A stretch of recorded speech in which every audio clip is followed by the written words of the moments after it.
होती थी, पात्र मुझे दिखाई देते थे और सभी चीज़ों को हम जान रहे हैं। जो फेमिलियर है वो भी अनफेमिलियर नज़र आते हैं। तो मैं अब चाहूँगा कि आप अपनी इस यात्रा पे, आपकी ये जो माधवपुर के घर की यात्रा है, मतलब I have reflected in A indirect way a dialogue sought with leading sociologists like Dipankar Gupta, और जब उन लोगों ने ये कहा, मैं इसलिए सेट कर रहा हूँ so that there is a more literary and sociological foregrounding I'm trying to do here. When the leading sociologist, जैसे पंचायत आई तो लोगों को मैंने उसमें भी लिखा और बातचीत की उसमें भी कि ऐसा क्या कारण है कि अचानक बहुत political, literary and artistic imagination में गांव वापस आया है। When the sociologist, like Dipankar Gupta said that now the grandchildren of midnight are not excited about village India. Tripurari जी, आपका ये गांव हमें फिर से दोबारा एक ऐसे गांव के बारे में ले जा रहा है। तो मैं चाहूँगा कि आप बातचीत करते समय ये उपन्यास कहाँ से आया, कैसे आया, इसकी जो एक जर्नी, इसके बारे में थोड़ी बातचीत करें। उसके बाद बैजू सर और आप दोनों बात करेंगे और इसकी कहानी हमें सुनाएंगे। Over to. उसके बृहद रूप में उपन्यास को लिखने के पीछे ट्रिगर होता है। तो एक दो जो मुख्य ट्रिगर्स हैं या थे मेरे द्वारा इस उपन्यास को लिखे जाने के लिए, उनकी मैं चर्चा कर देना चाहूँगा। हूँ तो मैं गांव का बच्चा, लेकिन गांव में बहुत कम रहा, बराबर आना जाना होता रहा। तो एक बात जो मुझे बार बार मेरे पास वापस आती थी, अभी कोई 10-15 साल पहले, कि गांव में जब आप घूमिए किसी भी हल्के फुल्के रूप से क्या कहेंगे, प्रॉस्पेरस संपन्न गांव में घूमिए, थोड़ा बहुत संपन्न, बहुत ज़्यादा नहीं, तो आप एक चीज़ देखेंगे, मैं बिहार के गांव की बात कर रहा हूँ, कि अब बहुत सारे घरों पर ताला लग रहा है। बहुत सारे घरों पर ताला लग रहा है, और जब वैसे ताला लगे हुए घर के सामने आप खड़े होते हैं तो कुछ एक प्रश्न तो स्वतः आपके दिमाग में कौंधते हैं कि कौन रहता होगा इन घरों में, पहले कौन रहता था, और जो लोग पहले रहते थे वो गए कहाँ, क्या करते हैं। बहुत छोटी छोटी चीज़ें आपके दिमाग में कौंधने लगती है, और क्यों हुआ ऐसा। तो माधवपुर का घर इस बात का अन्वेषण करने चला है कि ये जो घर खाली हो रहे हैं, they are not simply economic reasons, they are also equally strongly emotional reasons, relational reasons and circumstantial reasons. तो इन सबको एक सूत्र में पकड़ के चलने की बात जो है वो माधवपुर का घर के लिए ट्रिगर बनी। दूसरी, जैसा कि आमतौर पे होता है, कुछ न कुछ आपको अपने व्यक्तिगत ज़िंदगी से उठाना पड़ता है, अपने आसपास के में बिखरी हुई ज़िंदगी से उठाना पड़ता है। तो उस मायने में एक मेरे लिए पहेली थी मेरी ज़िंदगी में, मेरे माता और पिता के बीच का संबंध है। वो पहेली अंत तक मैं सुलझा पाया अपने दिमाग में कि नहीं, ये मैं खुद नहीं कह सकता हूँ।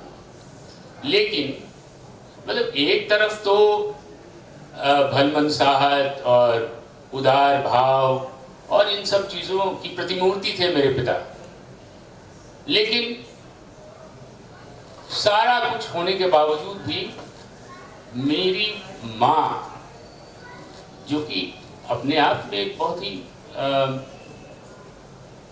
क्या कहेंगे, बहुत ही she was a very strong person, लेकिन वो पिता के सामने उनका जो रिलेशनशिप था वो कहीं न कहीं थोड़ा कमज़ोर पड़ जाता था। तो ये पूरा दौर 20वीं शताब्दी के उत्तरार्ध का जो दौर चला है,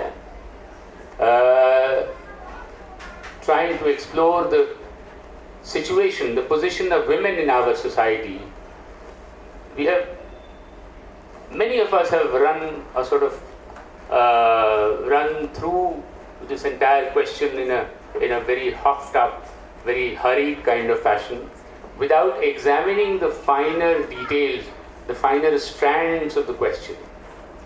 So one has tried to look at it from that point of view, and that is one of the triggers for writing Madhopur.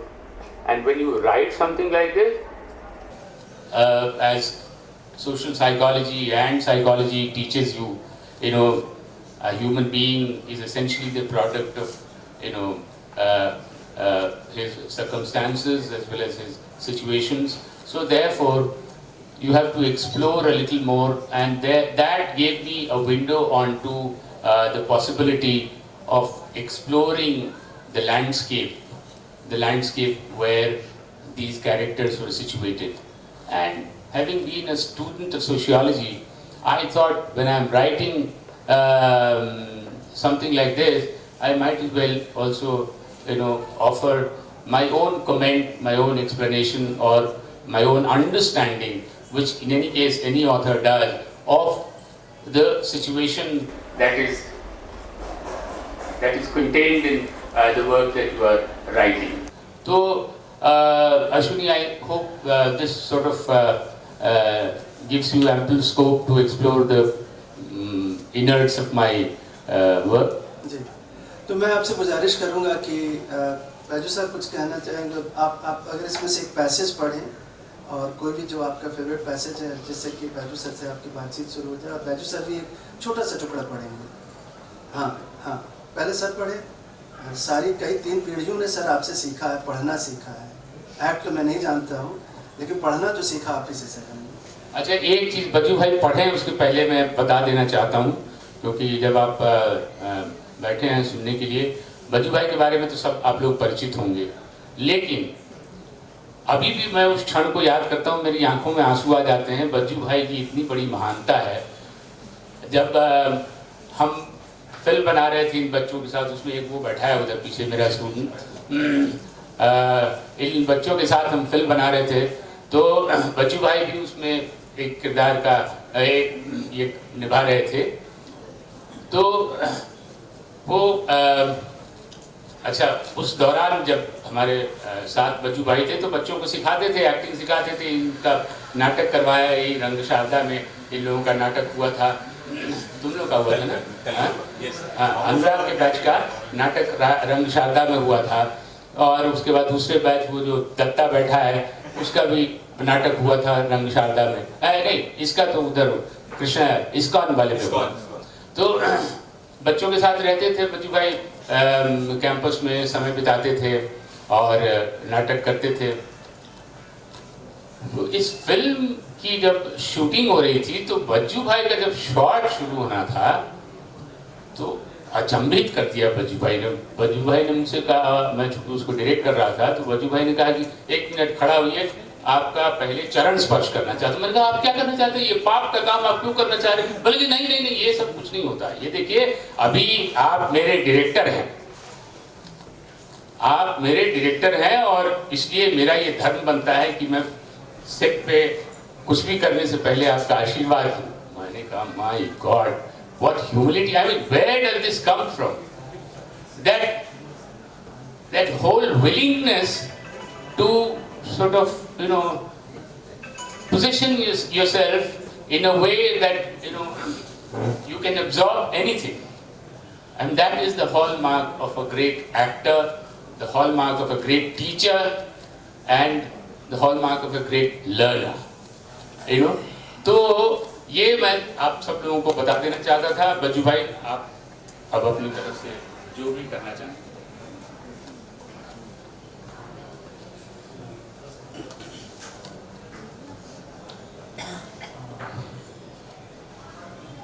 Madhopur का घर। ये माधोपुर का घर दरअसल सवाल पैदा करता है कि घर है कहाँ, कोई भी घर।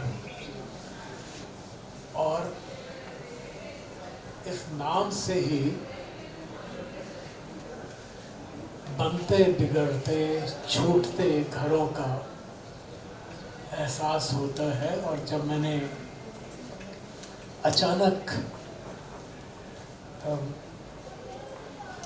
फिल्म इंस्टीट्यूट का जो ग्रुप है उसमें मुझे भी बच्चों ने अपने साथ मेंबर बना लिया, तो मुझे उसमें आपका ये मिला मनकारी।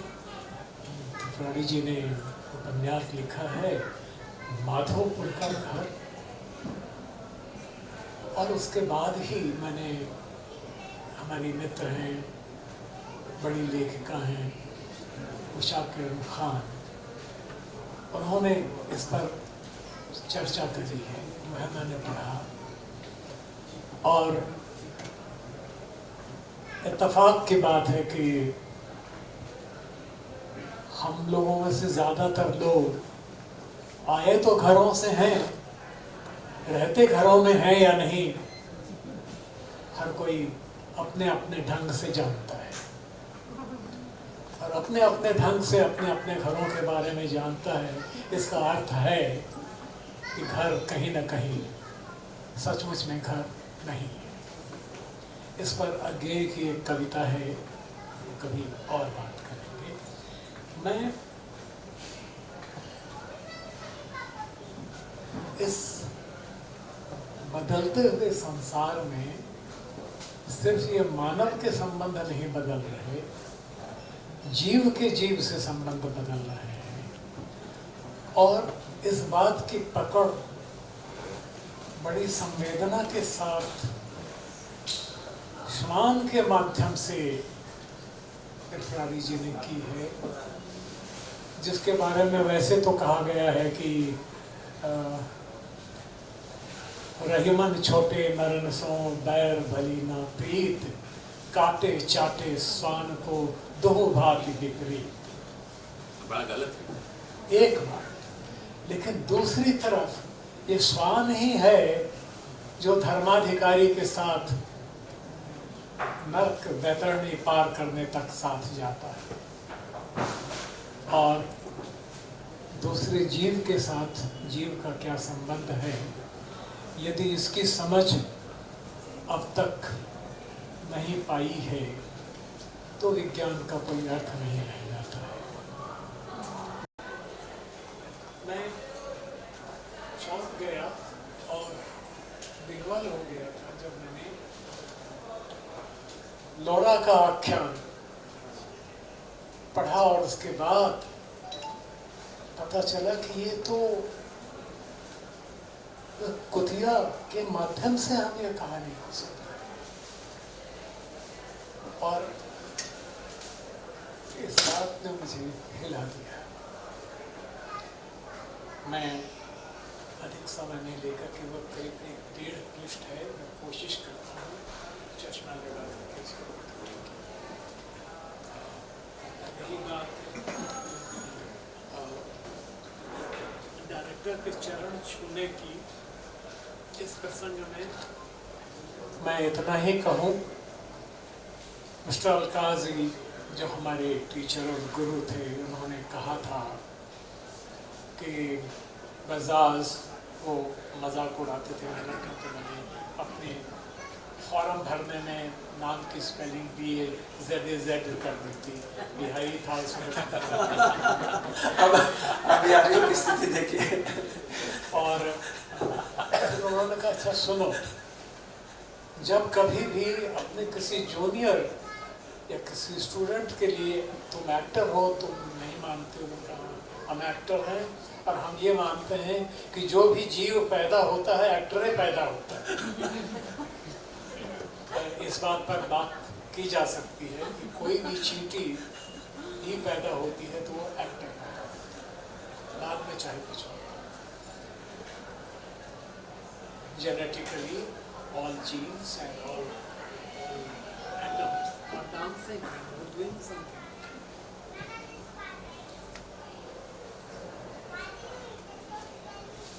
लोरा का आख्यान।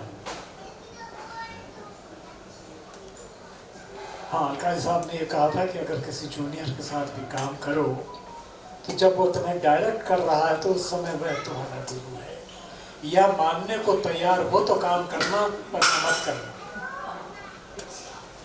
इसलिए मैंने आपके चरण छुए थे और ऐसा मैं मानता हूँ और हमारे गुरुओं की ये शिक्षा है।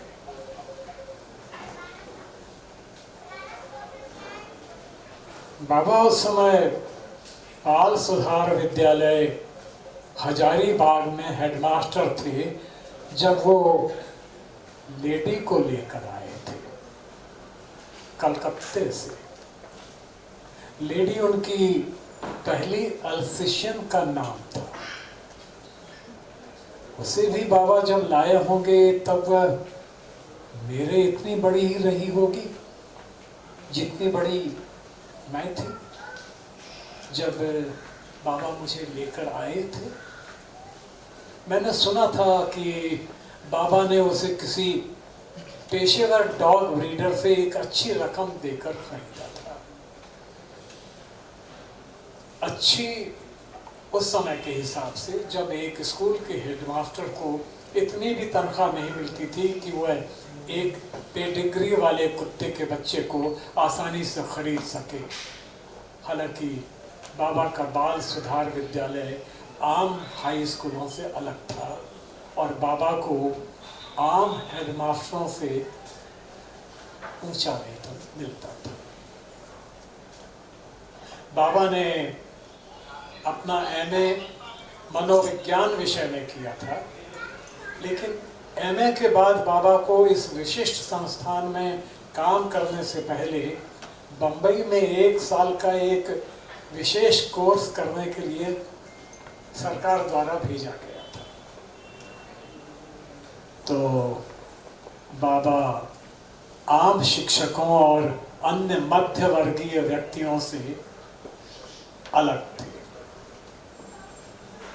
तभी तो उन्होंने एक पेडिग्री कुत्ता रखने जैसे शौक में अपने वेतन का एक अच्छा खासा भाग खर्च करने का मन बनाया। वैसे बाबा को अपने विद्यार्थी जीवन में कभी किसी अभाव का सामना नहीं करना पड़ा था। बाबा के पिता अपने इलाके के नामी गिरामी डॉक्टर थे।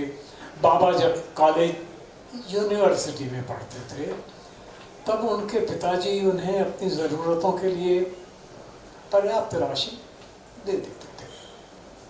बाबा के जीवन के इस अंश पर विस्तार की कहानी कभी आगे बताऊंगी। अभी मेरे साथ शुरू के वर्षों में दादी के द्वारा किए गए व्यवहार को समझने के लिए दादी और लेडी की कहानी समझना जरूरी है। बाबा लेडी को लाने कलकत्ता गए। जाने के पहले उन्होंने अलग अलग स्रोतों से पता लगा लिया था कि अगर वास्तव में प्योर ब्रीड का अल्सेशियन पप चाहिए तो उन्हें कैनल क्लब ऑफ इंडिया के किसी रजिस्टर्ड ब्रीडर से खरीदना चाहिए। इस प्रकार बाबा ने लेडी, जो उस वक्त 3 महीने से कम उम्र की थी, को एक ICS अफसर के यहाँ से खरीदा। लेडी का रजिस्ट्रेशन बाकायदा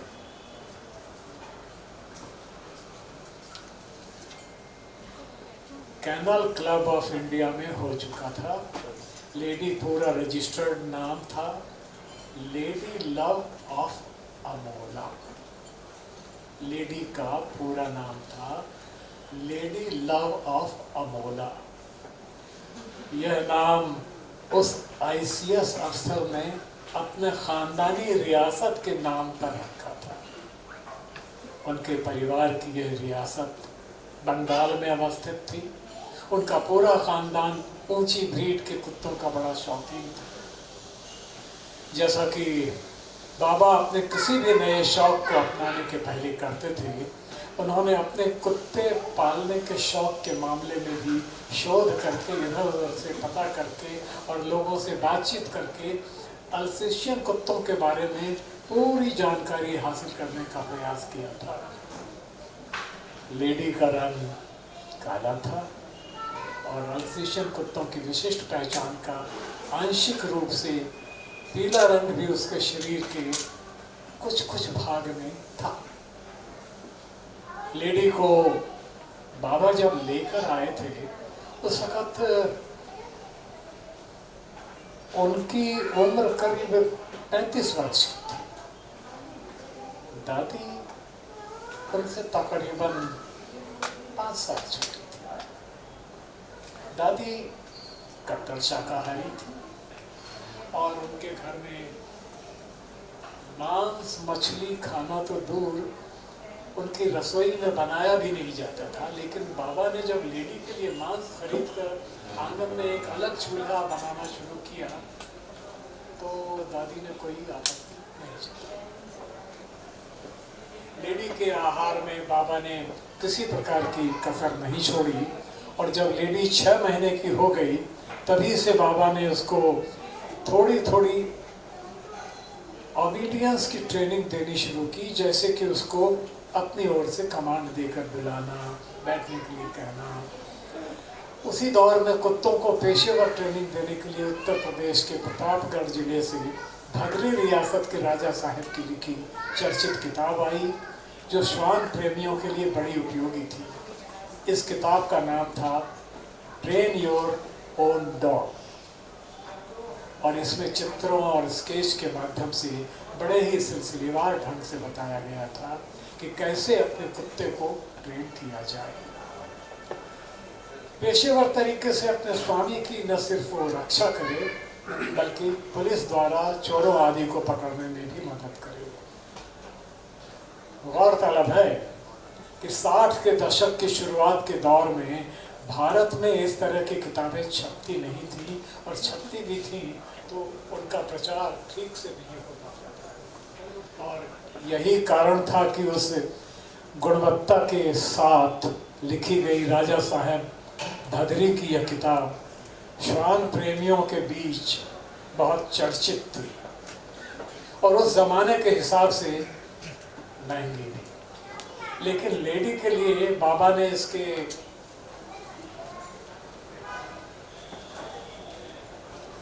प्रकाशक को पत्र लिखकर बीपीपी उस वक्त का जो पार्सल होता था वैल्यू पोस्ट पेड से मंगवाया था। लेडी को लेकर इस स्तर की थी बाबा की महत्वाकांक्षा। बाल सुधार विद्यालय में बाल बंदियों को सुधारने के लिए लाया जाता था, यानी वैसे अपराधी को जो अभी वयस्क नहीं हो पाए थे, किसी जघन्य अपराध में भी नहीं पकड़े गए थे, यानी जेब कतरे, चोर, बदमाश आदि। सामान्य शिक्षा के साथ साथ इन बच्चों को व्यावसायिक प्रशिक्षण भी दिया जाता था ताकि वो सुधार विद्यालय की अपनी मियाद पूरी करके आत्मनिर्भर हो सके। बाबा ऐसे बच्चों की मनोवृत्तियों को भली से भली भांति परिचित थे, इसलिए उनके साथ वे अपने आप को कभी असहज नहीं महसूस करते थे। बाल बंदी छात्रों को बाबा ने लेडी के साथ परिचय कराया। उसकी ट्रेनिंग में लोग बाबा की मदद में आते थे डिकॉय के रूप में, जैसा कि किताब में दिया होता था। कभी किसी लड़के को बाबा चोर की भूमिका करने को कहते थे और अपना रुमाल गिराकर वहाँ आसपास छुप जाते थे। फिर बाबा उसको चोर बने उस लड़के को खोजने के लिए कहते थे। इसके लिए बाबा लेडी को वह गिरा हुआ रुमाल सुंघाते थे, फिर खोजने के लिए सर्च का कमांड देते थे। सुनते सुनते लेडी उस लड़के के पद चिन्हों पर चलते हुए खोज लेती थी। इस तरह के डिस्क्रिप्शन और इसके लिए इतना धीरज और इतना विशिष्ट चित्रण ये बाह्य स्तर पर है। आंतरिक स्तर वाले जो कुछ दूसरे अंश हैं जिसके बारे में मैं चाहूँगा कि लेखक महोदय स्वयं इसकी चर्चा करें। मैंने इतना अंश सुनाया, मैं समझता हूँ नमूने के तौर पर ये काफ़ी होना चाहिए। आप अगर कुछ आज्ञा करें तो आप कोई पेज निकाल करके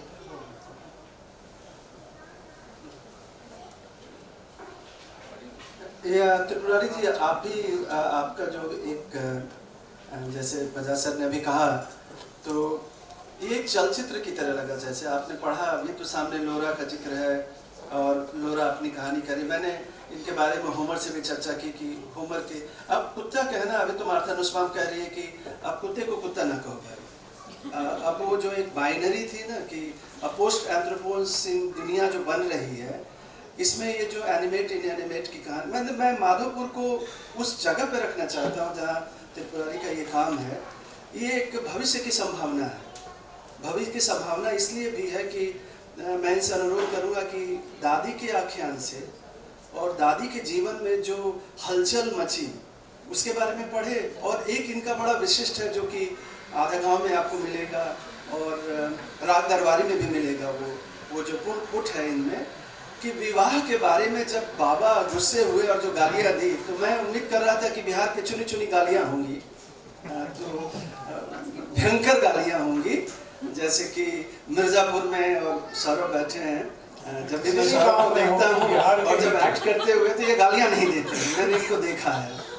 लेकिन ये जो कुछ सौरभ तो बच जाते हैं गालियों से, कुछ हमारे जो मित्र हैं बॉलीवुड में वो गालियाँ बड़ी अच्छी देते हैं। तो ये कैसे गालियों से बच गए और जिस तरह की इन्होंने गालियाँ विवाह में निकाला, और बाबा ने जो एक भीषण प्रसंग है, मैं चाहूँगा कि जरूर से पढ़ें। दादी का आख्यान में से मैं एक पोर्शन पढ़ रहा हूँ।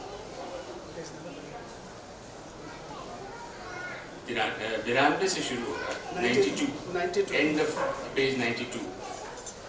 बारात मेरे घर के दरवाजे पर पहुंची। हमारे घर की एवं आस पड़ोस की औरतों का हुजूम हमारी कोठी की छत पर था और बारात के ऊपर फूल बरसाए जा रहे थे। दूल्हा के अगल बगल 2 नौकर चंवर और तलवार लेकर खड़े थे। गाना गाने वाली घर गांव की औरतों के अलावा पेशेवर गाने वालियां भी बुलाई गई थी। प्रचलित रस्म के अनुसार सभी द्वारा गाली के गाने गाए जा रहे थे। यह भी बारात के स्वागत का हमारे बिहार और पूर्वी उत्तर प्रदेश में एक अनूठा तरीका है। हमारे घर परिवार के लोग भी सज धज कर बारातियों के स्वागत में खड़े थे। दूल्हा के दरवाजे पर पहुंचने पर द्वार पूजा की गई, जिसके उपरांत बारातियों का किस्म किस्म की मिठाई और शरबत से स्वागत किया गया। इसी वक्त दोनों समधी लोगों के मिलन की रस्म भी पूरी हुई और तब फिर बारात जनवासे में लौट गई, जहां बड़े शामियाने के नीचे महफिल लगी। देर रात तक नर्तकियों एवं बाई जी का नृत्य चला। गाना बजाना हुआ। पूरे उत्सव सा माहौल बना रहा। बड़ी बड़ी पेट्रोमैक्स की बत्तियां जली हुई थी और शामियाने से थोड़ी ही दूर पर खाने पीने का इंतजाम था। लगातार एक पंगत के बाद दूसरे पंगत में भोज का क्रम भी जारी था। पूरे माहौल में हर्ष और उल्लास की गमक फैली हुई थी।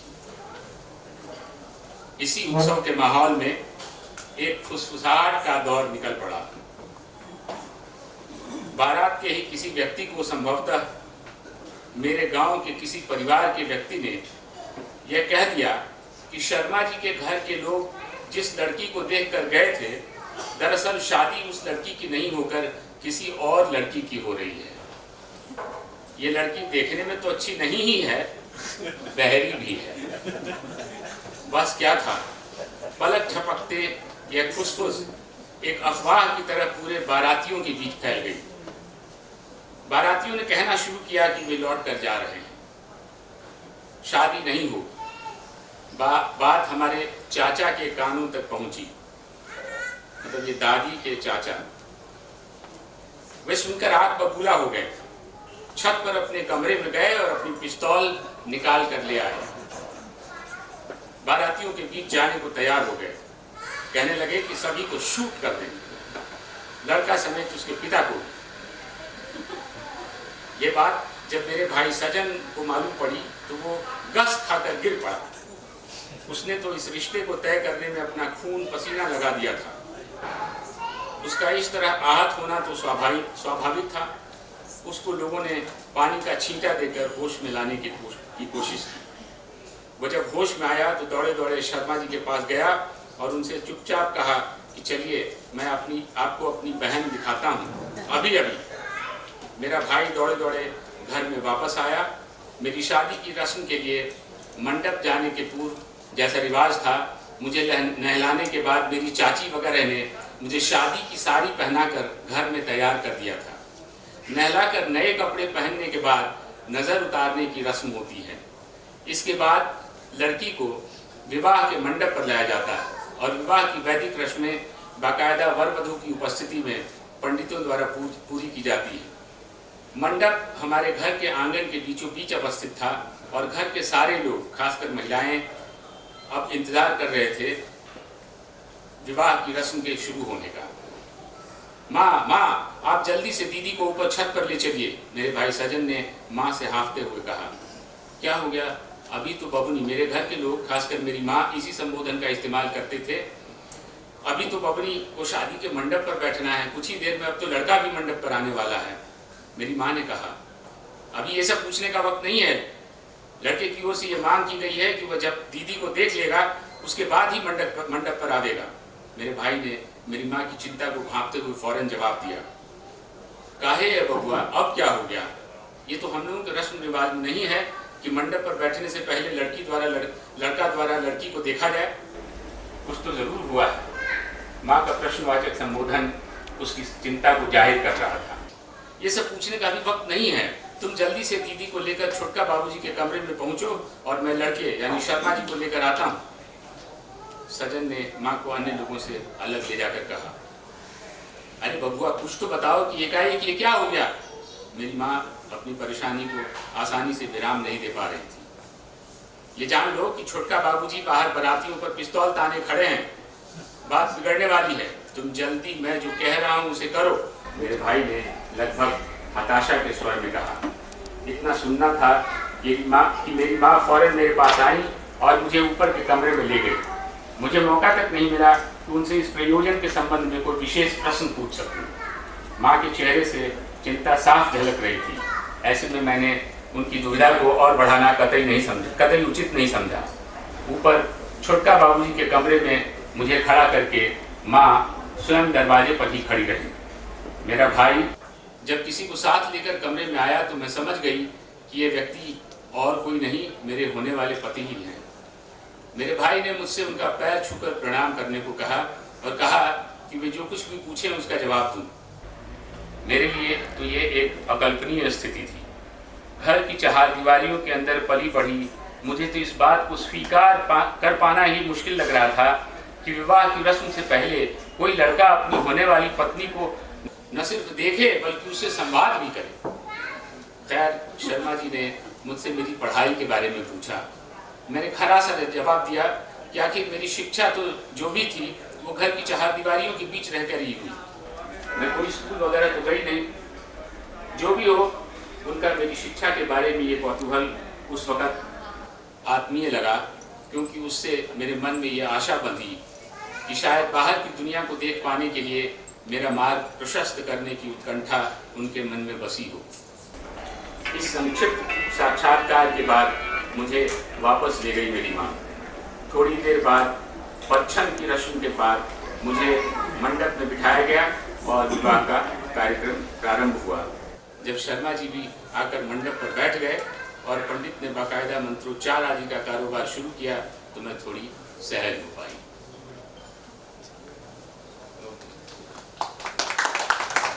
आपने देखा बिल्कुल मैं इसके बारे में एक टिप्पणी करूंगा। मैं एक फ्रेंच नॉवेलिस्ट पे काम करते समय जिन्हें नोबेल लॉरेट मिला और अभी हाल में त्रिवेंद्रम में अब्दुल रज़ाक नोबेल लॉरेट के साथ बातचीत होते समय हम लोगों ने ये सोचना शुरू किया कि उपन्यासों की परंपरा में खास परंपरा स्मृति की, और जो स्मृति है इनके उपन्यास में, जैसे कि फ्रेंच या रजा के उपन्यासों में है, मेमोरी मिरर्स कहते हैं।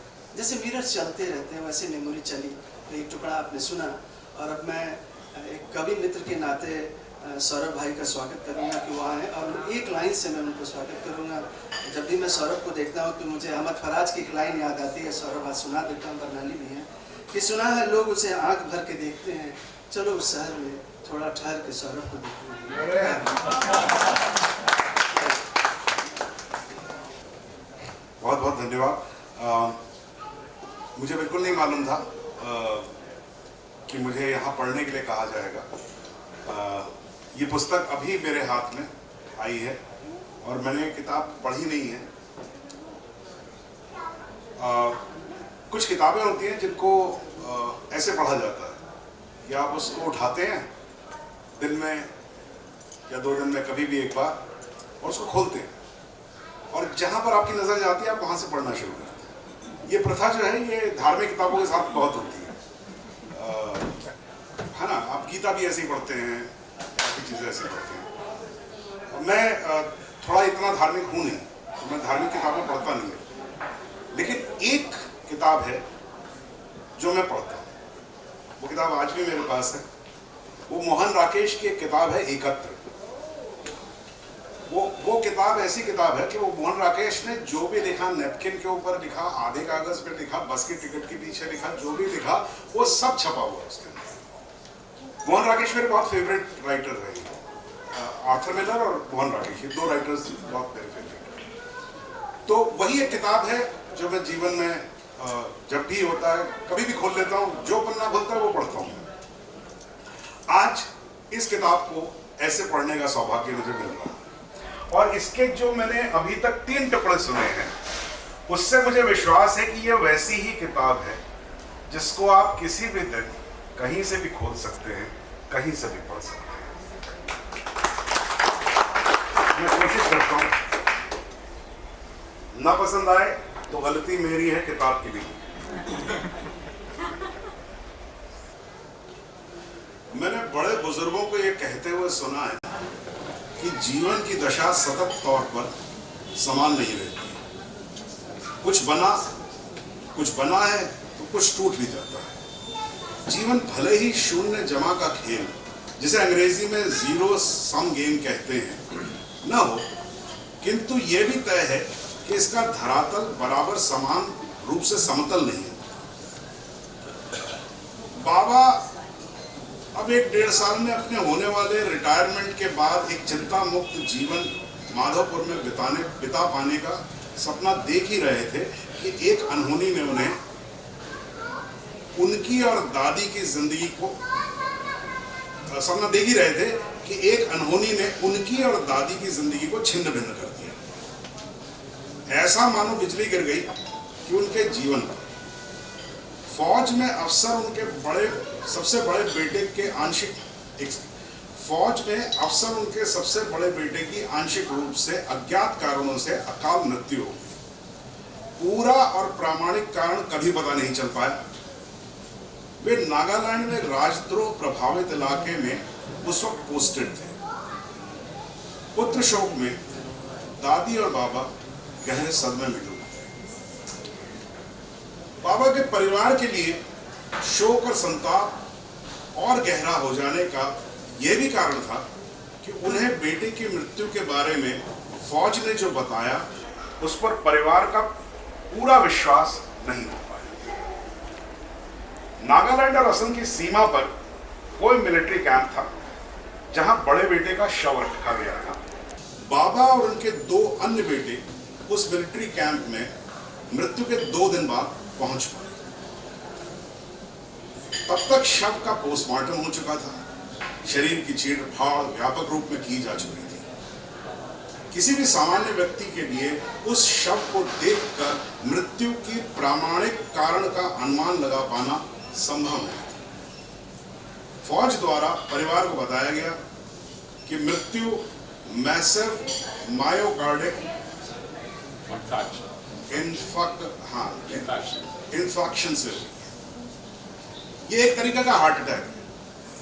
ये मिलिट्री कैंप के बाहर शाम को इवनिंग वॉक के दौरान हुआ और लाश सुबह मिली।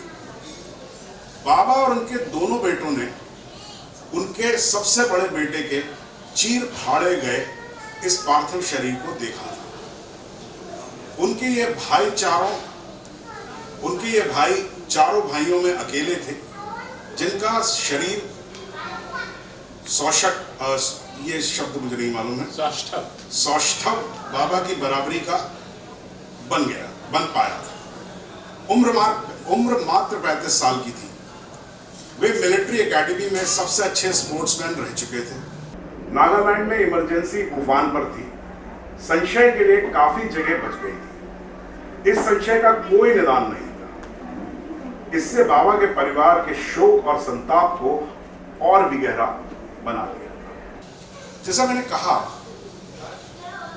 कि मैं यहीं पर इसको रोकता हूं। जैसा मैंने कहा कि जो मुझे अंदाजा लगा है इस किताब के बारे में कि आप कहीं से भी इसको पढ़ते हैं, इसमें एक समय की छाप, वो जरूरी नहीं कि समय आपने देखा हो, वो नागालैंड मैंने देखा नहीं है लेकिन वो रहा है, उसका आभास मुझे है। और हमेशा ये कहा जाता है कहानियों में, और जो भी हम लोग फिल्में भी जब बनाते हैं तो हमसे कहा जाता है मनोरंजन मनोरंजन मनोरंजन। सब यही कहते हैं कि मैं मनोरंजन के लिए होता है, कहानियां भी मनोरंजन के लिए होती है। लेकिन असल में कहानियां या फिल्में या नाटक या कविताएं या आर्ट कुछ भी होता है, वो उस वक्त का दस्तावेज होता है जिस वक्त में आप जी रहे हैं। क्योंकि यही है एक ह्यूमन हिस्ट्री। हिस्ट्री खाली वो नहीं कि बाबर कब आया था और चाणक्य ने कब क्या किया था। ये किताब ऐसे बच्चू भाई ने जो पढ़ा, जो त्रिपुरारी जी ने पढ़ा, और एक पत्र जो पहले पढ़ा था, हाँ, इस सब में आपको एक दुनिया दिखती है जो हो सकता है कि आपके साथ ना घटी हो, लेकिन उसके बारे में आप जानते जरूर, चाहे अपने दोस्तों के जरिए, चाहे अपने जरिए, या चाहे उस साहित्य के जरिए जो आपने उस समय में पढ़ा है। और इसलिए मैं फिर से कहता हूं, अब मेरा यकीन पक्का हो गया, ये किताब लीजिए, रखिए अपने साथ, और जरूरी नहीं है इसको कि पहले पेज से ही हर बार पढ़िए पहले पेज से, और फिर बाद में इसको कोई भी किताब का कोई भी पन्ना खोलिए, पढ़िए, आपको कुछ ना कुछ वो समय मिल जाएगा जो आपके साथ बीता। इन्हीं साहब, मैं सौरभ भाई की एज ए डायरेक्टर इनकी पहली फिल्म आ रही है, हम सब की तरफ से आप सबको हम भाइयों की शुभकामनाएं। और मैं उम्मीद करूंगा कि फिल्म हम रिलीज यहाँ करें और फिल्म के बारे में चर्चा होगी, तो सौरभ भाई आएंगे और उसके बारे में जैसे इनका किरदार है और इनका काम है कि कहीं से भी देखें आपको ये दिखाई देंगे, कहीं से भी देखें। तो मैं फिर लौट के चलता हूँ माधोपुर के घर की तरफ। लंबा रास्ता है मेरे लिए, बिहार पे काम किया है, बिहार पे लिखा भी है, कई सालों से उसके बारे में सोचता भी हूँ। इनके साथ कुछ पगडंडियों पे चलने का मौका भी मिला है। इस पूरे उपन्यास में एक बड़ा खास किरदार है, और जिसके बारे में मैंने अभी 2 रिव्यू जो आए उसमें एक टिप्पणी हल्की से मैंने की थी, और वो किरदार था बाबा हैं, दादी हैं, लोरा हैं, सब कुछ है। बट एक कहीं ना कहीं एक भिखारी ठाकुर जैसे जिंदगी है, एक खास किरदार है जिसके बारे में मैं चाहूँगा कि त्रिपुरारी जी उसके एक पैसेज पढ़े, जहूर मियाँ का जिक्र। आज देश जिस हालात से गुजर रहा है और हम जिस परिस्थितियों में एक दूसरे के साथ रह रहे हैं, उसमें जहूर मियाँ की हमें बहुत ज़रूरत है। मैं चाहूँगा कि एक छोटा सा पैसेज जहूर मियाँ के बारे में पढ़े। वो एक ऐसे किरदार हैं जो बच्चों को कहानियाँ सुनाते हैं, लोरा को भी पसंद करते हैं, और जहूर मियाँ बहुत दिखने में भी आकर्षक हैं। उनके बारे में त्रिपुरा ने छिपा के कुछ बातें की हैं। मैं कभी इनके साथ बैठ के कहूँगा कि जहूर मियाँ के कुछ और भी किस्से और कहानियाँ सुना। की गर्मियों में डॉक्टर साहब के आम के बगीचे में आम की अच्छी फसल आई थी। बाबा ने गर्मी की छुट्टियों के दौरान हेमंग और उमंग, मतलब अपने 2 पुत्रों को अपने पिता यानी डॉक्टर साहब के यहाँ छोड़ दिया था, ताकि वे दोनों अपने बाबा के साथ कुछ दिन रहें और बगीचे में फलने वाले तरह तरह की आम की प्रजातियों बम्बैया, मालदा, मिर्जाफर, सिपिया और सुकुल आदि का रसास्वादन कर सकें। उस वक़्त हेमंग 9 साल के तथा उमंग 6 साल के थे।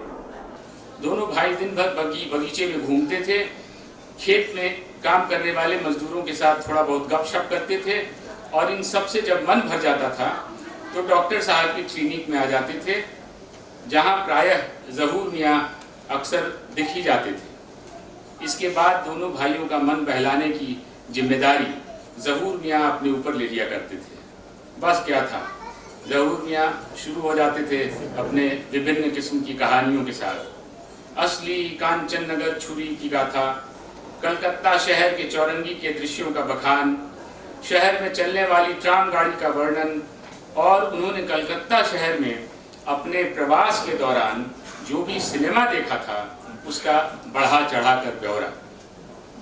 आज़ादी के तुरंत बाद ही एक फिल्म आई थी जिसका नाम था मेला।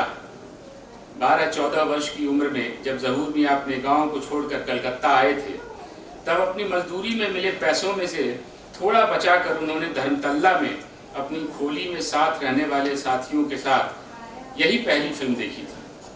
फिल्म में गाना था, ये जिंदगी के मेले दुनिया में कम न होंगे, अफसोस हम न होंगे, जो ज़हूर मियाँ को कंठस्थ हो गया था। अब बच्चों को गाने में क्या कहा जा रहा था ये तो कुछ समझ में नहीं आता था, लेकिन ज़हूर मियाँ जिस अदा और जिस भाव में इस गाने को बच्चों को सुनाते थे उससे वे दोनों मुग्ध हो जाते थे और जब न तब मौका मिलते ही ज़हूर मियाँ से इस गाने को गाने की फरमाइश कर बैठते थे। बच्चों को लगता था कि ज़हूर मियाँ के पास सुनाने के लिए किस्से कहानियों का खजाना था। तिलिस्मी कहानियों के साथ साथ उनके कलकत्ता के जीवन की गाथा, कलकत्ता प्रवास ज़हूर मियाँ के जीवन का एक महत्वपूर्ण प्रसंग था। ज़हूर मियाँ का जन्म बिशुनपुर के मुसलमान टोला के एक अत्यंत गरीब परिवार में हुआ था। बिशुनपुर के कई मजदूर उस जमाने में कलकत्ता शहर के आसपास की जूट मिलों में काम किया करते थे।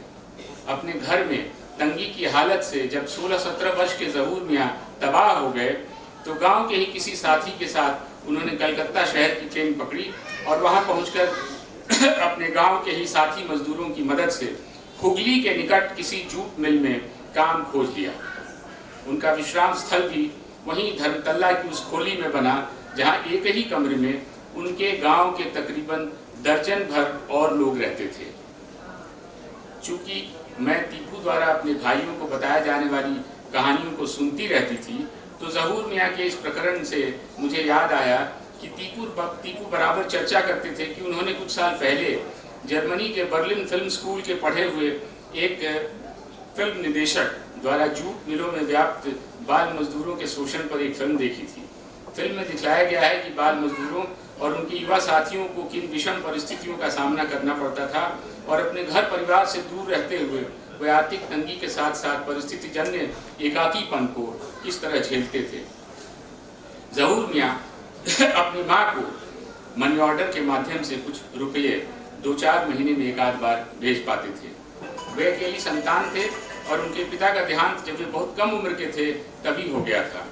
उनकी माँ के आसपास के किसानों के घर में खेती के मजदूर के रूप में उनकी माँ गांव के आसपास के किसानों के घर में खेती के मजदूर के रूप में काम किया करती थी और अपना गुजारा करती थी। रहने के लिए घर के नाम पर मात्र एक छोटी सी झोंपड़ी थी। आम राहगीर जिस सड़क का इस्तेमाल करते थे उसी के किनारे तकरीबन दरिद्रता की कगार पर अपना गुजर बसर करने वाली माँ की याद तो ज़हूर मियाँ को बहुत आती थी, लेकिन बेचारे अपना मन महसूस कर रह जाते थे। आखिर वे वापस अपने गांव बिशुनपुर जाएं तो कैसे जाएं? उनके गांव वापस चले जाने तो उनकी मां को नियमित मनी ऑर्डर का जो एक छोटा सा सहारा था वो कैसे मिल पाएगा? खेतों में मजदूरी तो साल में कुछ सीमित दिनों के लिए ही मिल पाती थी। साल 2 साल में एक बार समय निकालकर ज़हूर मियाँ बमुश्किल अपनी माँ के पास एक आध महीना गाँव में रह पाते थे। इस महीने भर का अंत होते होते बचत के पैसे खत्म होने लगते थे और 2 जून की रोटी के भी लाले पड़ने लग जाते थे। मजबूरी में ज़हूर मियाँ को वापस कलकत्ता का रुख करना पड़ता था।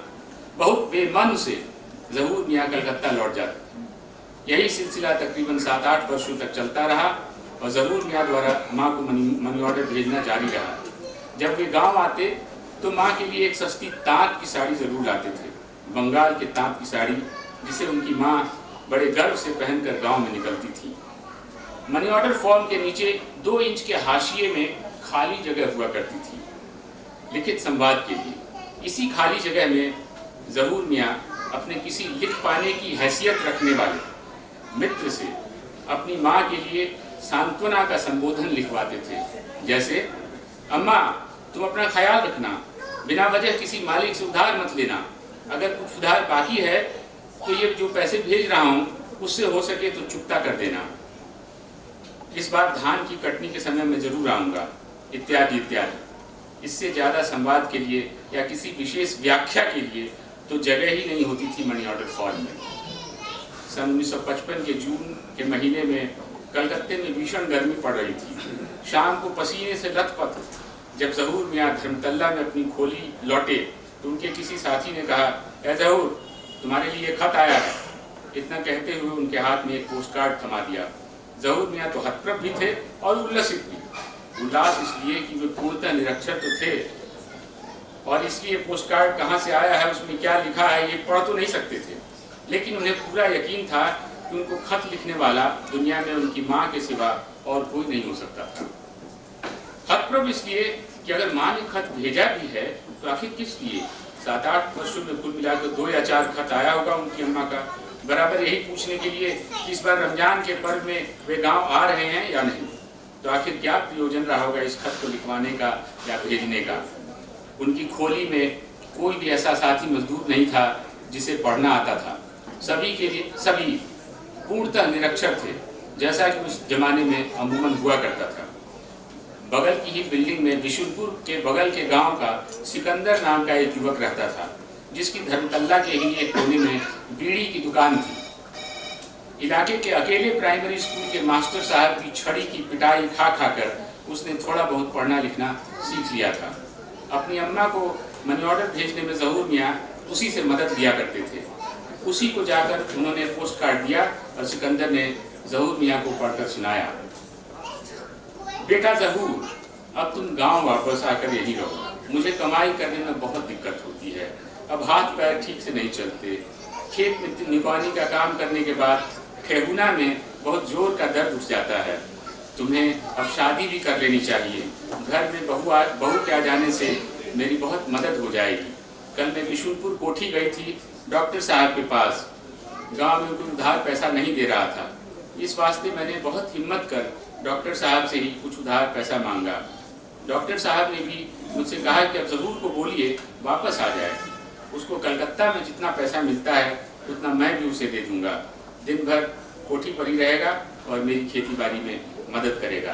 तुम्हारी अम्मा। तो आपने देखा है ज़हूर मियाँ का, और मुझे लगता है कि जैसे मैंने कहा पिछली बार भी कि ज़हूर मियाँ लौटते रहेंगे।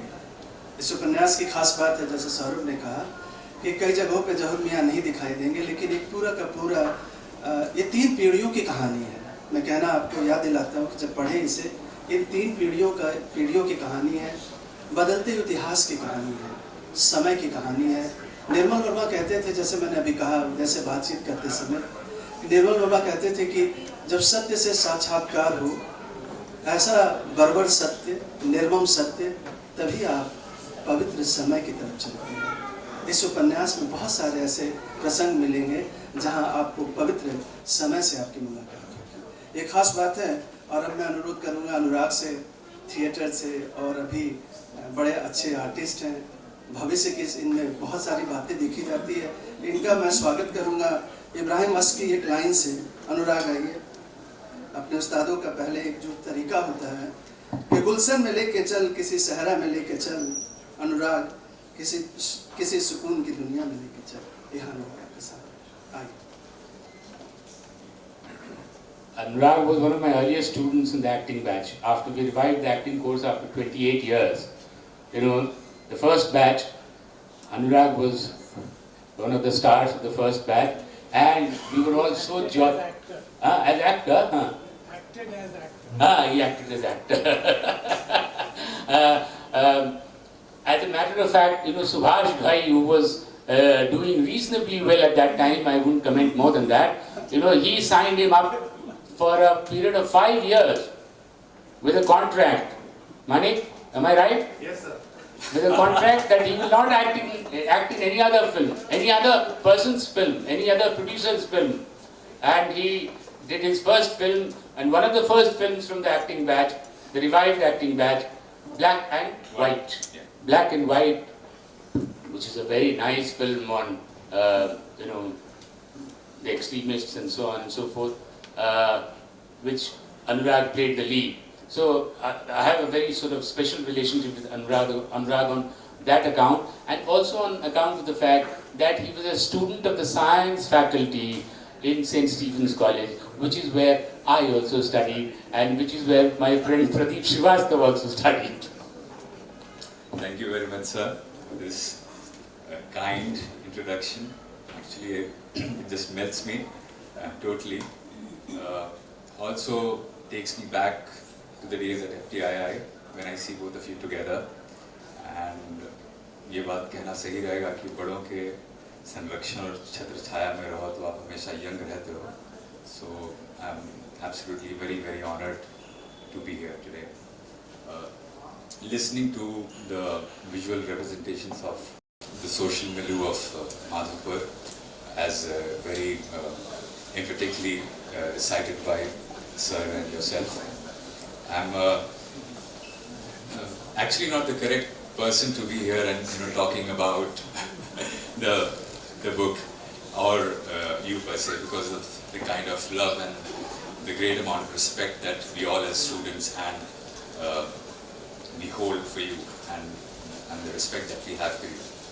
But having said so, it does not come as a surprise coming from a man of many feathers in his hat, coming with another book, another streak of achievement.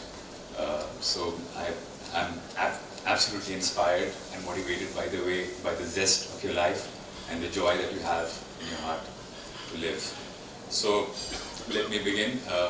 Sir, I have also not read the book, so I will also start from a page. अगर त्रुटियां हों तो माफ कीजिएगा.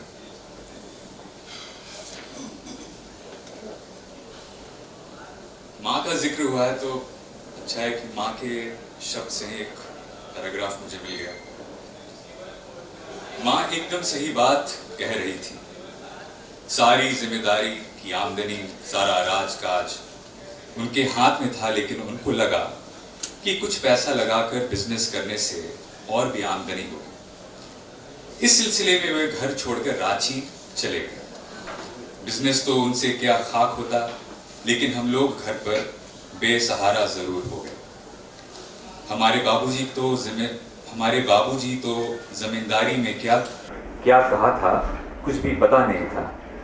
उसके ऊपर से छुटका बाबूजी ने क्या और कितना कुछ बेच दिया था अपनी बनारसी मौज मस्ती के लिए, यह तो बेचारे बाबूजी समझ भी नहीं सकते थे. इतना ही नहीं, रांची जाने के बाद कुछ समय तक वो वहीं से दबाव डालकर जमींदारी के कारिंदों से पैसा मंगवा लेते थे.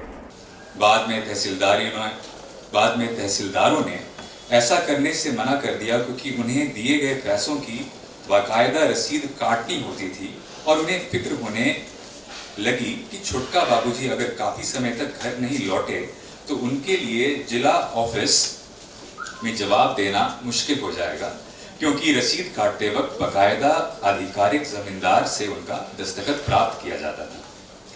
उन लोगों ने देखा कि सरकारी रिकॉर्ड में तो बाबूजी का नाम भी दर्ज था मालिक के रूप में. सरकारी महकमे के कारिंदे बाबूजी की अपंगता से परिचित थे, इसलिए छुटका बाबू से ही वह सारा लेन देन करते थे. बाबूजी तो वैसे भी ठहरे संत. उन्हें इन सांसारिक कामकाज से कोई मतलब नहीं था. विकल्प के अभाव में उन्होंने जमींदारी की सारी वसूली बाबूजी के हाथ में थमाकर उन्हीं से प्राप्ति रसीद लेना शुरू किया. बाबूजी को तो हिसाब किताब कुछ समझ में नहीं आता था. उन्होंने मुझे बुलाकर सारा पैसा मेरे हाथ में देना शुरू कर दिया. उस समय जब उन्होंने ऐसा करना शुरू किया, मैं मात्र 17 वर्ष की थी और मैंने अपनी आंखों से इतना पैसा कभी देखा भी नहीं था. लेकिन अपनी माँ की आंख देख रेख में मैंने घर का सारा इंतजाम और खर्च आदि का जिम्मा संभाल लिया था। खैर, मेरे भाई के पढ़ने का सिलसिला भी इसी वजह से जारी रह सका था। उसने जब छोटका बाबूजी से जिक्र किया था कि हाई स्कूल से आगे की पढ़ाई का, तो उन्होंने साफ कह दिया कि आगे की पढ़ाई से कोई फायदा नहीं होगा, बेहतर होगा कि वो घर पर ही रहें और यहीं पर कुछ काम धाम करें, और अगर पढ़ना इतना ही ज़रूरी हो तो उसके लिए एक अपना खुद इंतज़ाम कर लें भाई। ऐसे तो आगे पढ़ाई करने का बहुत मन रहता था। रोता हुआ मेरे पास आया और बोला, दीदी तुम अगर मेरी मदद करोगी तो मैं BHU में पढ़ने बनारस जाऊँगा। यहाँ घर पर रहकर मैं करूँगा भी। छोटका बाबूजी तो मेरे भविष्य के बारे में सोचते भी नहीं हैं। तो मैंने उससे कहा, ठीक है तुम जाओ और बेफिक्र रहो, पैसा तो सारा मेरे हाथ में ही रहता है, घर का खर्च कुछ कम करके तुम्हारे लिए पैसा बचा कर दे दूंगी।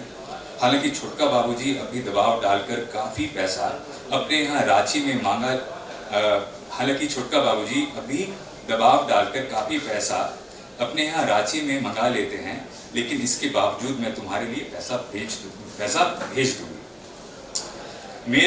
मेरी माँ तो बस एक ही बात को लेकर अतिशय रूप से चिंतित थी, और वह भी मेरी शादी। उनकी चिंता थोड़ी विकराल इसलिए भी हो गई थी क्योंकि उस बेचारी ने अपनी सीमित क्षमता में जो प्रयास किए थे वे बुरी तरह विफल हो रहे थे। कुछ तो शायद भाग्य भी साथ नहीं दे रहा था। फिर मेरी फुआ की रिश्तेदारी मॉरिशस में थी। उनके रिश्ते के लोग 2 लड़कों को लेकर आए थे शादी के लिए लड़की देखने। भूमिहार समाज में, और वह भी खासकर पूर्वी उत्तर प्रदेश के ही कुछ एक सीमित इलाकों में। जब ये लोग हमारे यहाँ आए तो इनका स्वागत वगैरह किया गया, शादी की बात हुई और मामला कुछ तय पाया गया। लड़की यानी मुझे दिखाया नहीं गया उनको। दूसरे लड़के के लिए भी हमारी भी दूर की रिश्तेदारी में एक और लड़की मिल गई थी। सारी बात पक्की हो गई थी। इस बीच लड़के की माँ के देहांत की खबर आ गई और सब लोग तुरंत मॉरिशस लौट गए। शादी की बात यही समाप्त हो गई। यही समय था जब मेरे चाचा घर छोड़कर रांची चले गए। शायद यही पृष्ठभूमि रही होगी उनके इस निर्णय की कि वे अब लड़कियों की शादी के सिलसिले में ना कहीं जाएंगे और ना किसी से बात करेंगे। अजीब जिद्दी किस्म के इंसान थे। थोड़ा भी धैर्य नहीं था उनमें। उनकी समझ से ये बात बाहर की थी कि मॉरिशस से लोगों का आना जाना इस जमाने में कोई इतना आसान ना था कि किसी एक की शादी के सिलसिले में कोई व्यक्ति बार बार मॉरिशस से भारत की यात्रा करे। इस सिलसिले में अभी कुछ भी दशक पहले यह सिलसिला अभी कुछ ही दशक पहले शुरू हुआ था कि मॉरिशस के संपन्न भूमिहार परिवार के लोग पूर्वी उत्तर प्रदेश और बिहार के कुछ जिलों में अपने बेटों के लिए सुयोग्य परिवार में विवाह के लिए लड़की खोजने लगे थे।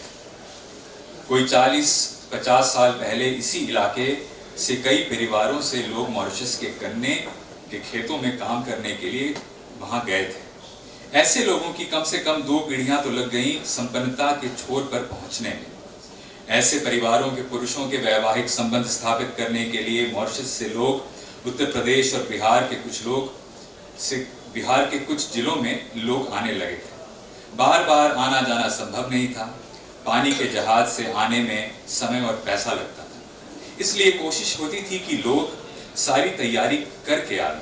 मामला तय हो जाने के बाद परिवार के अन्य सदस्यों को खबर जाती थी और बारात में शामिल होने के लिए लोग आते थे। मामला तय होने के लिए समानतः वर पक्ष के लोगों द्वारा होने वाली वधू यानी लड़की को देखने तकरीबन एक शर्त होती थी। मेरे चाचा इसी बात पर अड़ गए थे कि विवाह से पहले वे अपने घर की बेटी को नहीं दिखाएंगे। जब बातचीत जारी थी तब उसी बीच में लड़के की मां का देहावसान की खबर आ गई थी। वर पक्ष लौटकर जो गया तो फिर वापस नहीं आया। एक रिश्ते का सुझाव काशी नरेश के परिवार से भी आया था। काशी नरेश की फुआ की शादी मेरे चचेरे बाबा से हुई थी।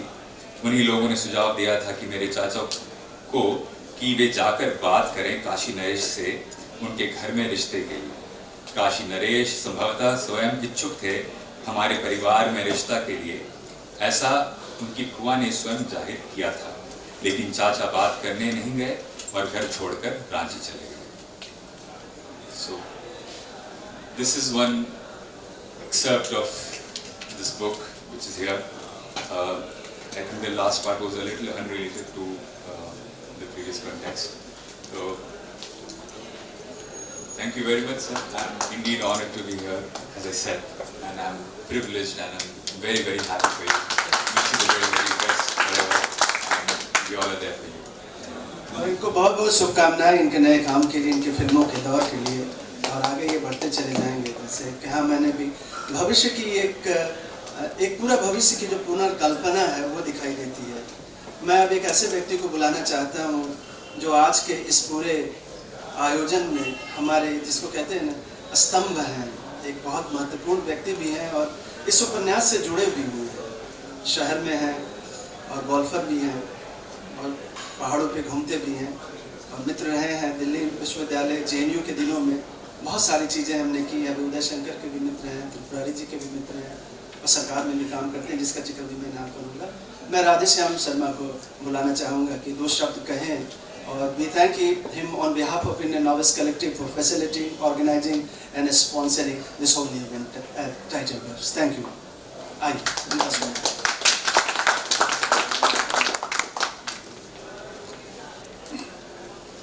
जैसा कि प्रोफेसर अश्विनी ने बताया, अश्विनी ही कहिए तो काफी है, थोड़ी प्रोफेसरी से घबरा जाता है। नहीं, यह मैं इनको हमेशा प्रोफेसर कहना इसलिए शुरू किया हूँ कि आजकल हमारा इनका मिलना काफ़ी होता है। इनका घर और मेरा ऑफिस नज़दीक है, तो अपने ऑफिस वालों पर मैं ज़रा रुआब आजकल डालता हूँ कि देखो कितने बड़े बड़े जो है मेरे लोग मेरे साथ में हैं, संपर्क में हैं, वो अनायास निकल ही जाता है।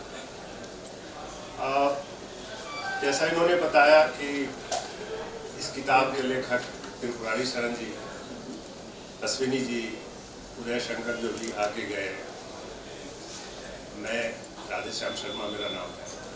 एक हमारे मित्र थे, इस अवसर पे उनका नाम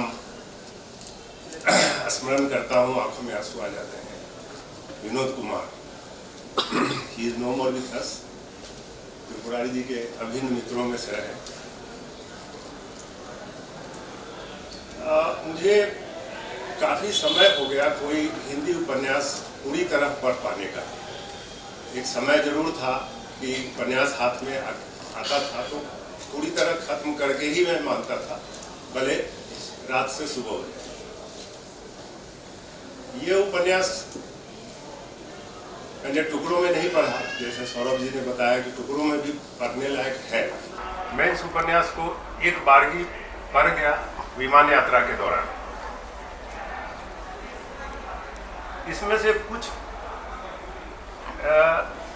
वाक्य जो है वो जीवन भर, अगर आप किसी उलझन में पड़े, जीवन भर आपका मार्गदर्शन करेंगे। मैं उन वाक्यों को 2-4 पंक्तियों को दोहराऊंगा। मैं अपनी प्रति नहीं ला पाया, उस उपन्यास में मैंने कम से कम 20 जगह अंडरलाइन किया है, और वो वैसे वाक्य हैं जो उस कहानी के साथ जुड़े हुए हैं।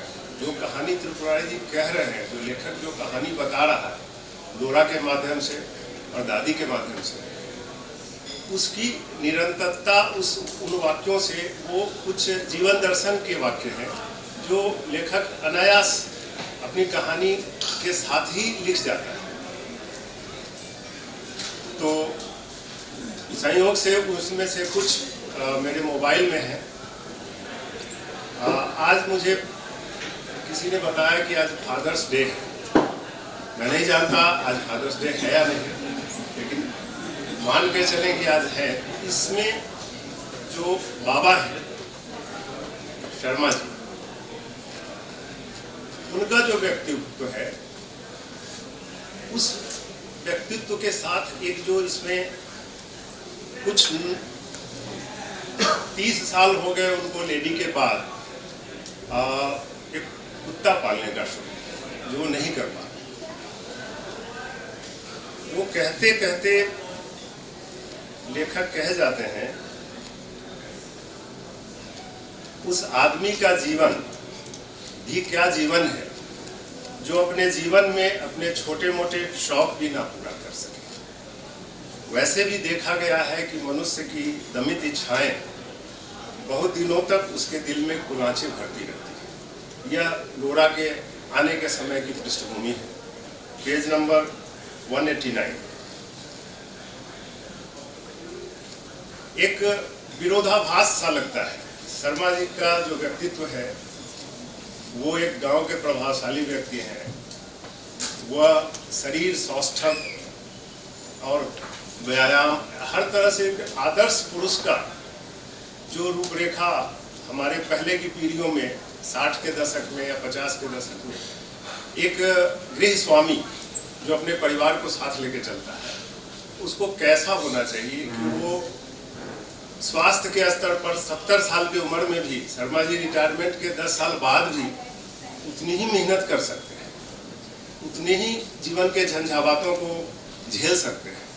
उसके बाद भी लोरा को लाने में उनको किस तरह के एक तरह का मानसिक संघर्ष भी रहा, और जैसा दादी के से सहयोग मिलेगा कि नहीं ये उनको चिंता बनी रही। तो इसी क्रम में लेखक ने ये 2 लाइन सिर्फ जो कहा है ये बहुत दिल को छू जाता है कि मनुष्य अपनी छोटी मोटी इच्छाएं ना पूरा कर पाए और उसको उन इच्छाओं का दमन करना पड़े। खैर बाबूजी के केस में यह नहीं हुआ है। बाबूजी ने अपनी इच्छा पूरी की। दादी का थोड़ा एक्सेप्टेंस भी रहा लोरा के लिए, थोड़ा विरोधाभास भी रहा, और बाकी तो उपन्यास आपके हाथ में है, आप पढ़ेंगे तो सब कुछ समझ में आएगा। एक और इसमें वाक्य है जो अभी मैं खुद ही एक उलझन से गुजर रहा था।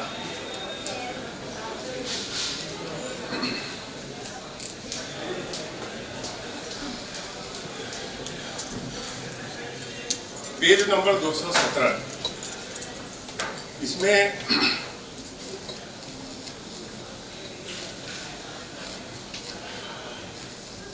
जब दादी भी गांव छोड़, पूरी तरह तो छोड़ा नहीं है, लेकिन बेटों के पास चली जाती हैं, बाबा गांव में रह जाते हैं, एक अकेलेपन का कुछ चित्रण है उसमें। अकेलेपन की स्थिति सिर्फ अकेले रहने से नहीं उत्पन्न होती है। आप जिस जगह में रहते हैं वहां और भी कोई आपके साथ रहता है। उस व्यक्ति के रहने से उस जगह की जो पहचान होती है, उस व्यक्ति के रहने से उस जगह की जो पहचान होती है, वही पहचान उस व्यक्ति के वहां न मौजूद होने पर भी एक खालीपन का भाव पैदा करती है। और यह खालीपन उस अकेलेपन के मूल में होता है जिसे आप महसूस करते हैं।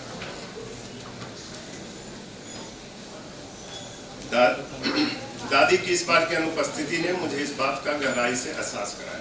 तो यह जो आख्यान चल रहा है उस बीच में ही लेखक कुछ ऐसा लिख जाता है जो उनके पाठकों को उनकी अपनी जो मनस्थिति उस समय, जिस मनस्थिति से वो गुजर रहे हैं, उससे वो तादात्म्य में स्थापित कर सकते हैं।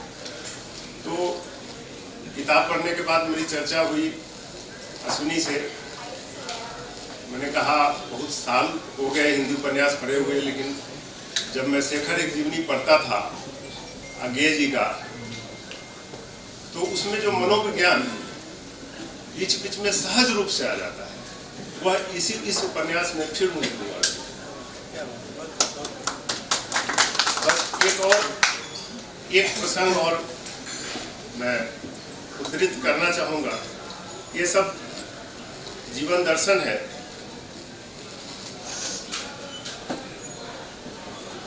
हाँ,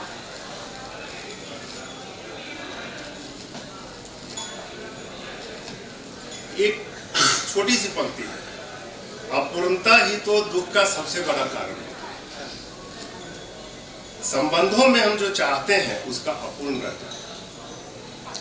तो ये संबंध जो बाबा और दादी के बीच है और अनेकों स्तर पे इस उपन्यास में है। बाबा का जो वो उनके जो पिताजी थे डॉक्टर साहब, उनसे जो संबंध था कि डॉक्टर साहब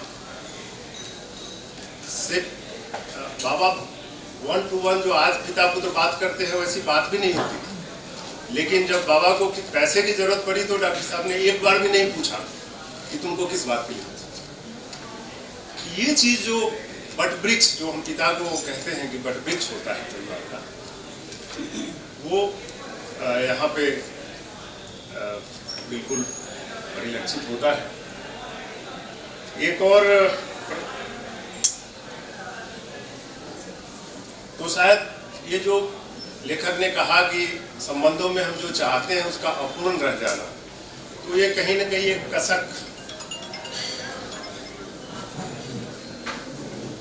शायद लेखक ने इस बात को महसूस किया कि पिता और माँ के बीच जो संबंध रहे उनको लेखक लगता है खुद भी जीवन भर समझने का प्रयास करते रहे और कई बार उसमें सफलता पाई, उस बुद्धि को तोड़ा भी इन्होंने और कई चीजें अनुत्तरित रह गई, जैसा कि उपन्यास से पता चलता है।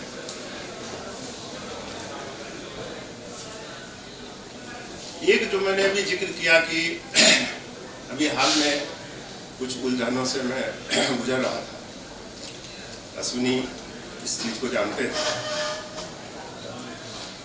तो मैं ये नहीं सोच पा रहा था कि अगर कोई विपत्ति दाम्पत्य जीवन में आ गई या किसी के जीवन में आ गई तो आप चाहते हैं कि इससे इस तरीके से लड़ा जाए, लेकिन हो सकता है आपकी पत्नी उस तरीके से ना लड़ रही हो, उसका रिएक्शन कुछ और होता है। तो ऐसा क्यों होता है? तो मुझे इसका उत्तर मिल गया। उस दिन से मेरा मन शांत हो गया। दुख से हर व्यक्ति अपने अपने तरीके से लड़ता है। उसकी इस लड़ाई का स्वरूप बहुत कुछ उसकी मानसिक बनावट पर भी निर्भर है। दादी एकदम चित्कार फाड़ कर रोती थी और बाबा एकदम गुमसुम। तो ये मनोविज्ञान जो इस उपन्यास में सहज रूप से आया है, इसी के बारे में मैं थोड़ा कहना चाहता था। इसके बाद अब कार्यक्रम करीब करीब समाप्त होने को है, तो अश्विनी जी को मैं अनुरोध करूंगा कि आगे बताएं सब लोगों को कि आगे हम लोग कैसे पूछ। नहीं, बहुत अच्छा कहा आपने। और मैं इन सब से आप सबका बहुत बहुत शुक्रगुजार हूँ, हर एक आदमी का शुक्रगुजार हूँ कि मैं अक्सर कहता हूँ यहाँ से निकल के मुझे अब एक मेरा कार्यक्रम है मलाड में, जहाँ मुझे कविताओं के एक संसार में भी जाना है।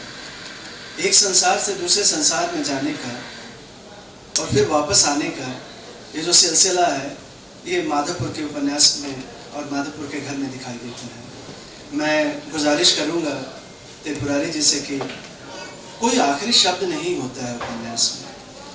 कोई भी उपन्यास ख़त्म नहीं होता है, समाप्त नहीं होता है। हमारे सारे दोस्त यहाँ से हैं जो कि अलग अलग जगहों से आते हैं। हर एक व्यक्ति, हर एक आदमी के अंदर वो एक आर्टिस्ट होता है, एक आर्टिस्ट जानता है। डॉली जी यहाँ पर हैं और मैं बहुत शुक्रगुजार हूँ कि इन तमाम चीज़ों के बाद एक लंबा रास्ता तय करके यहाँ तक पहुँचना, आना, हम सबों के साथ जुड़ना, ये भी एक उपन्यास का हिस्सा है। तो मैं त्रिपुरारी से अनुरोध करूँगा कि आखिरी समापन में मैं सिंधनी से कहूँगा कि वापस आएँ और हमें समापन की तरफ करें इंडियन नोबल्स कलेक्टिव की तरफ। और त्रिपुरारी जी कुछ शब्द, आखिरी शब्द तो मैं नहीं कहूँगा, लेकिन माधवपुर के बारे में बहुत सारी बातें हैं। मैं आजकल घूमता हूँ, बहुत दिनों के बाद मैंने गाने की कोशिश की जहूर मियाँ की तरह। सिंधनी ब्राज़ील में थी, अकेलापन था मेरे पास और मैं 2 ही काम किया इसमें, खूब खाना बनाया और जहूर मियाँ की तरह ये ज़िंदगी के मेले, ये ज़िंदगी के मेले दुनिया में कम ना होंगे, अफसोस हम ना होंगे। त्रिपुरारी जी, हम ना भी होंगे लेकिन उपन्यास का सिलसिला चलता है। आइए, आइए आखिरी शब्द, उसके बाद अब अश्विनी मेरे ख्याल से विलम्ब हो चुका है। एक संडे के दिन आप सब लोग यहाँ आए और इतनी तन्मयता से इस पूरे कार्यक्रम में आप लोगों ने भाग लिया, तो मेरे पास विश्वास करने का कारण है कि आपका मेरे प्रति न भी तो कम से कम माधवपुर का घर के प्रति प्रेम झलक पड़ा है, और इसके लिए मैं आप सब लोगों का दिल से शुक्रगुजार हूँ। ये सिलसिला जारी रखिए, इंडियन नॉवेल्स कलेक्टिव को आप अपना संवर्धन देते रहिए, इसके लिए भी मैं भविष्य में शुक्रगुजार रहूँगा। धन्यवाद।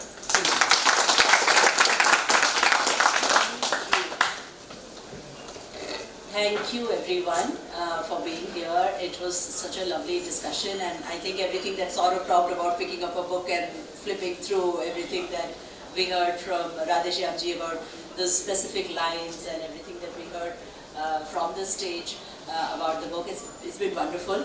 I just hope that you people haven't got enough from the book to go back and continue to read it, because I think I also was sitting and flipping through the book, and it's a really beautiful book, and it creates a lot of word pictures and has a lot of insights. So please go back, read, pick up the book from there, get the book signed. At the lunch we can do it, we don't need to do it right away.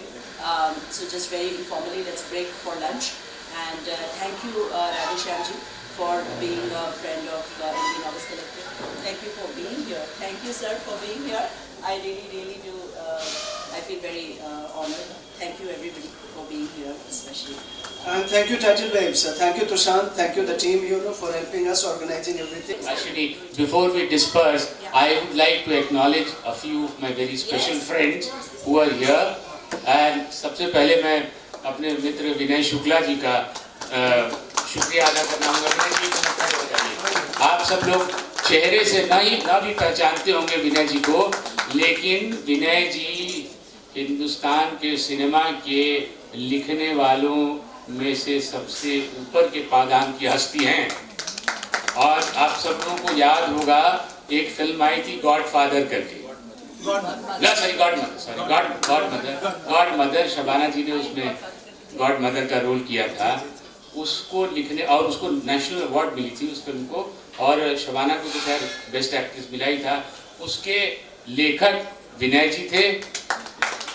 ये सब तो अलग बात हुई। विनय जी ने जो बड़ा योगदान किया है हिंदी सिनेमा के क्षेत्र में, वो ये है कि जब मैं पुणे गया तो लोगों ने कहा कि क्या कौन सा फिल्म इंस्टीट्यूट है, यहाँ तो कुछ लिखने उखने का तो पढ़ाया नहीं जाता है, जब लिखा ही नहीं जाएगा हिंदी सिनेमा में तो बनेगा क्या।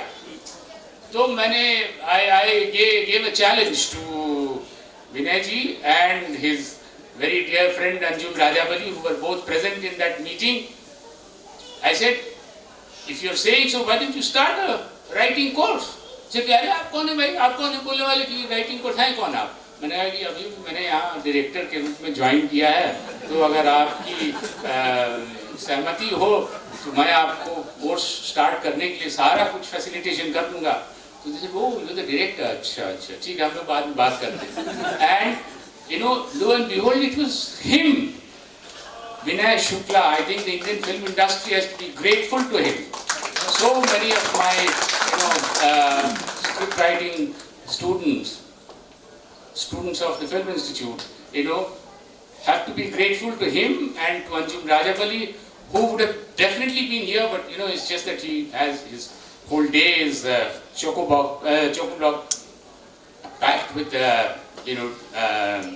sessions that he is conducting on a Sunday. तो विनय जी ने ये एक बहुत बड़ा काम किया, इन्होंने अंजुम जी ने। I am so grateful to you. I'm overwhelmed, and I think he has praised me a little more than required. Not a little more, but a lot more than required. Thank you so much. And then Saurabh ji का तो खैर मैंने धन्यवाद कर ही दिया। Dave, you have to come. Hey, you come. Hey, you come. Hey, you come here. You come. Dave is a Bandra boy. Dave Medekar. He says that in my interview. He says, what is a Bandra boy going to do in FTI? But thankfully he said yes, and I got into it. Like a Bandra. Dave was a direction student, and all of you, when you go back, if you have not seen, he made a beautiful film called Kabuliwala.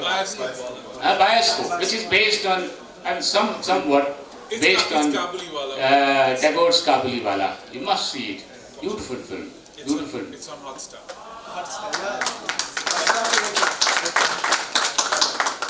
And yeah, we should now